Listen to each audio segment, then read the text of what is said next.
Tak ľudia... Ideme dať teraz Tobiasovi, či je hráč alebo sráč. Tobias! Však tu máš! Tobias! Počkaj.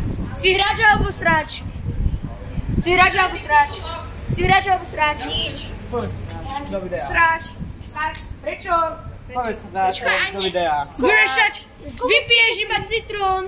To, čo si chcel minule. Maximálne 3 gugy. Maximálne 3 gugy. No tak, ale daj si. Ešte Davido. Počkaj, to si im kúpil? Tak šilené nákupy. A nie si kúpili? Ja aj šilený Počkej v záchode. Šilený nákupy starý more. To mohol zatiaľ stopnúť. Kde mali kúpiť starý drinky. Stopni to zatiaľ. Starý, pozri si toto video a budeš mať radosť. No, už chlomce. Ty ako to chlasta. Je to dobré? Dobre to je však, nie je to. Počkaj, daj mi kousek. A ja chcem.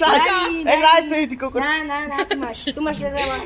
Ja chcem. Ja chcem citrónu. Kokot, my chlasteš to celé. Ale vždycky, keď to raz prehutníš a potom druhýkrát, tak to už je inakšie kyslé. To je slabé. A si predstav, že to aj nejdú. Ale to je slabé. Nie, ale nám idú slzy. Ale nie je zase tak. Áno, to je slabé, ale... Najlepšie, že Daj, som poď. to nastrikal rovno do... Tobias, posem. No takže... Počkaj. Môžeš. Ja to budem držať. No takže ľudia, ak sa vám video páčilo, nezapnite dať like a odber. A ešte na to, čo je ďalšie pokračovanie člené nákupy. A sledujte aj mňa na YouTubeku, Davides. Čau.